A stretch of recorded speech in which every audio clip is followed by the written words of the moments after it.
এটা হচ্ছে আমাদের কাউখালী রিভারসাইড ইকো পার্ক। এই পার্কটার একটা বিশেষত্বই হচ্ছে শীত, গ্রীষ্ম, বর্ষা যে কোনো মৌসুমে এই পার্কটা সবসময় খুব সুন্দর একটা পরিবেশ এখানে বজায় রাখে এবং সবসময় এখানে আইসা খুব শান্তি লাগে যে কোনো আবহাওয়ায়। কিন্তু দুঃখের বিষয় হইল একটা, বউ বাচ্চা নিয়ে যখন এই পার্কে আসি আর যখন এই মালডারে যখন বাচ্চা কাচ্চা যখন দেখে তখন প্রশ্ন করে যে বাবা এটা কি।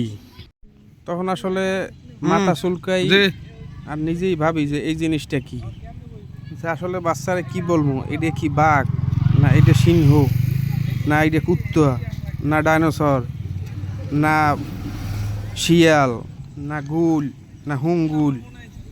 আর এই যে সিটগুলো দেখতেছেন এটা তো মাশাল্লাহ কাপল সিট, কিন্তু সমস্যা হলো এই কাপল সিট হলো জিনপরির জন্য, এটা সর্বসাধারণের বসা নিষেধ।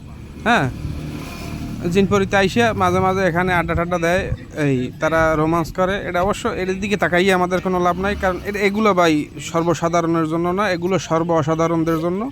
হ্যাঁ, ওই জন্য এইটা নিয়ে আমরা কথা নাই বা বললাম। বড় ভাই এই মালটা কি একটু বলিয়ে যান তো, এই মালটা কি আপনি চেনেন? বড় ভাই, কুত্তাটাও দৌড়ি চলে গেল। যাই হোক, আসলে এই প্রশ্নটা কার কাছে রাখবো যে আসলে পার্ক একটা বিনোদনের জায়গা এবং আমাদের কাউখালী রিভারসাইড ইকো পার্কের এই দুইটা মাল বিনোদনের লিমিট ক্রস করছে। হ্যাঁ, আপনি পৃথিবীর কোনো জায়গায় যাই এত সুন্দর প্রাণী দেখতে পারবেন না। আপনার এই এত সুন্দর প্রাণী যদি দেখতেই হয় আমাকে কাউখালী রিভারসাইড ইকো পার্কে আপনার আসতেই হবে দাদু। জীবনে নতুন কিছু যদি শিখতে হয়, মাইফেলার যদি নতুন কিছু শিখাইতে হয়, তাই আপনাকে আমার কাউখালী রিভারসাইড ইকো পার্কে এই জিনিসটা মালটার একটু দেখেন।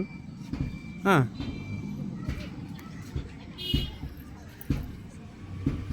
সেই না জিনিসটা কিন্তু সেই কোটি কোটি টাকা খরচ করিয়ে আপনারা যান সাফারিতে, ধর মেয়া 200-400 টাকা খরচ করিয়ে আমাকে কাউখালী আইয়ে পড়েন।